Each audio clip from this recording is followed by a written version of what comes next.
Assalamualaikum warahmatullahi wabarakatuh.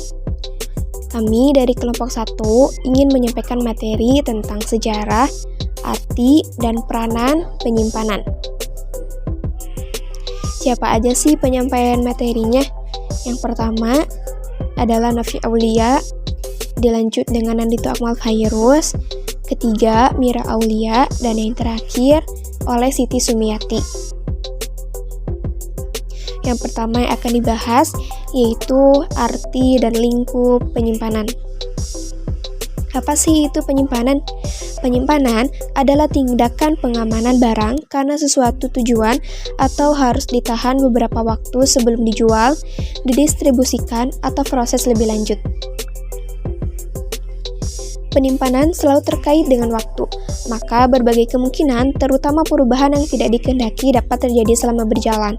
Berbeda dengan pengolahan yang dapat terjadi perubahan fisik dan kimiawi, maka pada kegiatan penyimpanan tidak dimaksud mengubah bentuk atau komoditas yang disimpan.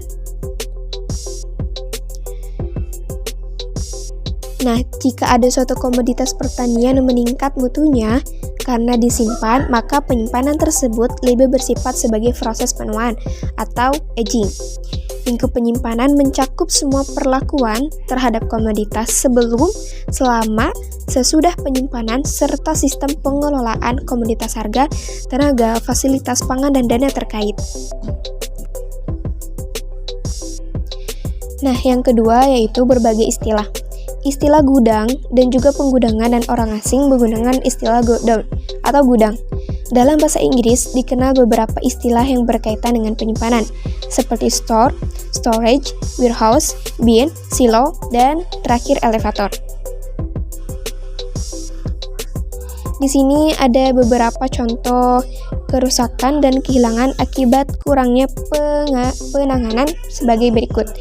Seperti kehilangan bobot susut beratnya, rupa yaitu perubahan warna bentuk, mutu, nilai gizi, keamanan, harga yaitu kayak mutu, rupa, sama gizi, hukum, pasar, dan kehilangan kepercayaan. Nah, di sini juga kami menyimpan ada video tentang peranan penyimpanan.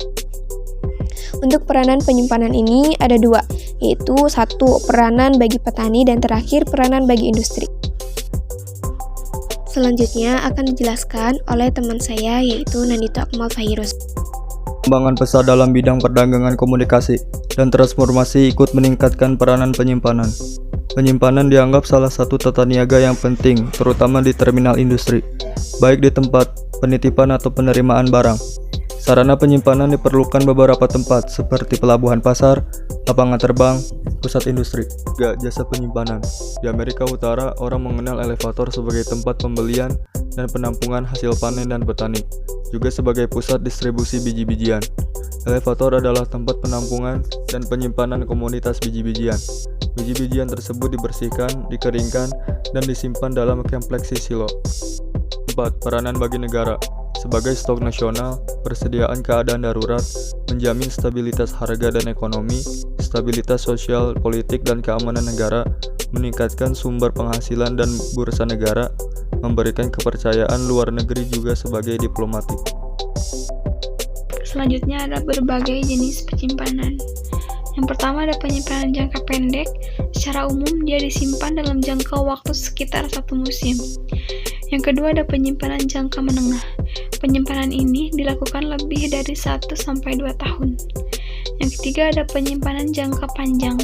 Penyimpanan ini dilakukan dengan lebih dari 2 musim atau 2 tahun. Selanjutnya ada penyimpanan sementara. Penyimpanan sementara dibagi menjadi 2. Ada penyimpanan panjang, ada penyimpanan transit. Penyimpanan panjang itu dilakukan dalam beberapa hari atau kurang dari seminggu. Untuk penyimpanan transit, ia dilakukan dalam beberapa hari atau beberapa minggu. Lebih jelasnya, kurang dari 1 bulan. Untuk selanjutnya ada perjalanan komunitas. Yang pertama ada penyimpanan di lapangan. Jika gudang penuh, komoditas itu disimpan di lapangan. Lalu ada penyimpanan tingkat petani. Umumnya selanjutnya ada penyimpanan Selanjutnya ada penyimpanan tingkat agen dan pengecer. Umumnya tidak disimpan pada tingkat ini.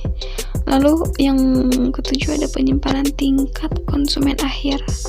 Pada tingkatan ini relatif singkat. Lalu ada kondisi lingkungan penyimpanan. Yang pertama ada penyimpanan alami. Penyimpanan ini tidak diatur dan tidak dikendalikan. Lalu ada penyimpanan modifikasi dan terkendali. Dalam penyimpanan itu ada penyimpanan dingin. Dalam penyimpanan ini memiliki suhu yang rendah dan kelembaban yang tinggi. Lalu ada penyimpanan atmosfer atau modifikasi. Penyimpanan ini mengontrol udara atau gas sekitar komoditas. Lalu selanjutnya ada penyimpanan atmosfer terkendali. Penyimpanan ini dengan pengendalian suhu, kelembaban, dan gas sekelilingnya. Lalu untuk selanjutnya ada penyimpanan kelembaban rendah, kan komoditas yang disimpan. Curah dan berkarung. Ada penyimpanan curah. Ia memiliki satu keuntungan dan memiliki banyak pemanfaatan. Salah satunya adalah dapat menangani komoditas dalam jumlah yang besar dan dalam waktu yang relatif singkat. Setelah itu, ia juga memiliki kelemahan. Salah satunya biaya investasi untuk pembangunan dan pelaratan yang relatif lebih besar. Lalu ada penyimpanan berkarung. Keuntungannya, bangunan dapat dibuat secara sederhana, luas, dan murah. Untuk kelemahannya, sering kesulitan dalam pengendalian hama. Faktor yang berperan, yaitu faktor yang terlibat dan berpengaruh pada proses penyimpanan. Yang pertama, A. Faktor teknis. 1. Komoditas. Kegiatan penyimpanan sangat penting dalam perencanaan, penyimpanan, dan perlakuan terhadap komoditas. 2. Lingkungan. Faktor lingkungan yang meliputi lingkungan fisik dan lingkungan biotis. Yang ketiga, perlakuan. Faktor perlakuan terhadap komoditas atau lingkungan sebelumnya berikut ini. A. Pra-penyimpanan, B. Perlakuan selama penyimpanan, dan C. Perlakuan pasca penyimpanan. 4. Faktor wadah, tempat, dan lokasi. Faktor ini berperan dalam penyimpanan komoditas pertanian. 5. Faktor manusia. Manusia sebagai pusat pemikir, perencana, dan pelaksanaan kegiatan penyimpanan jelas sangat menentukan. Yang keenam, faktor sosial ekonomis. Faktor sosial ekonomis meliputi faktor berikut ini.